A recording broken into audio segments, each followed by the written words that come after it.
Le long du tronc écorcé, à l'odeur de résine, s'écoule un filet de liquide. Un homme est suspendu là-haut, les bras écartés, la tête penchée sur son épaule. La chaleur torride augmente ma soif, du sang humain, des sécrétions humaines, de la sueur. Le vent assèche mes gencives où ne subsiste plus la moindre trace d'humidité. La gueule ouverte, le cou tendu en avant, je m'approche furtivement du poteau de bois lisse. Mes narines s'imprègnent de ce goût d'homme.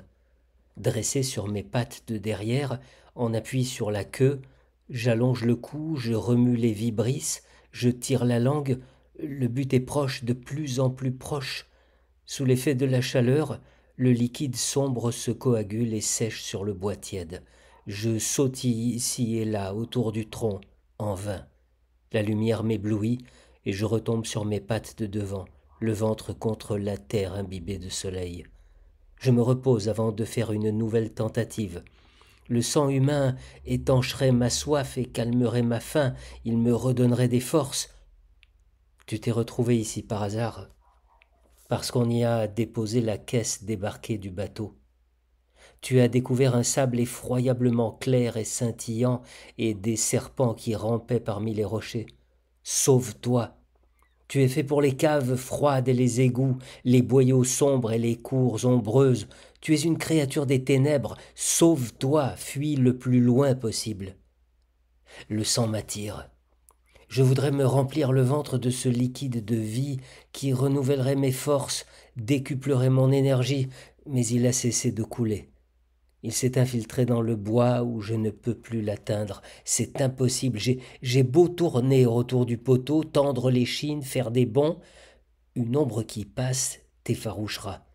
Tu te laisseras glisser jusqu'au bas de la colline poussiéreuse, dans la vallée, entre les voitures qui empestent l'essence. Tu mangeras n'importe quoi, un lambeau de papier, des excréments humains, des insectes grouillant dans un cloaque, et lorsque tu auras trompé ta faim, tu seras prêt à te remettre en route, à reprendre ta course folle. Quand la nuit étendra son aile sur la terre, tu retourneras là-haut. Tu grimperas sur la colline. Tu te dresseras contre le poteau sur tes pattes de derrière et tu étireras le cou. Au lieu du sang, tu sentiras le goût de l'eau, une eau légèrement saumâtre au relent de résine. Tu ne sauras pas si c'est une odeur de pluie, de sueur éventée ou d'urine. L'homme suspendu au-dessus de toi est inerte et silencieux. Il est mort. Tu n'as rien à craindre de lui.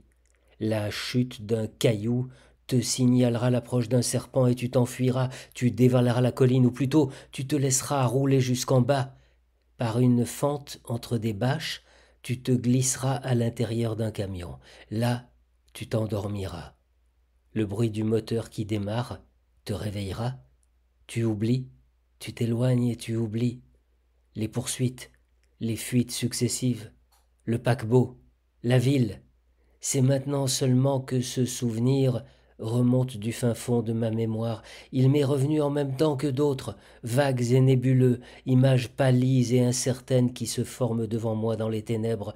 Je pousse un piaillement aigu, strident. Je voudrais me réveiller. Mon propre cri et la sensation des pierres chaudes sous mes pattes me ramènent à la conscience de l'endroit où je me trouve, où je suis revenu.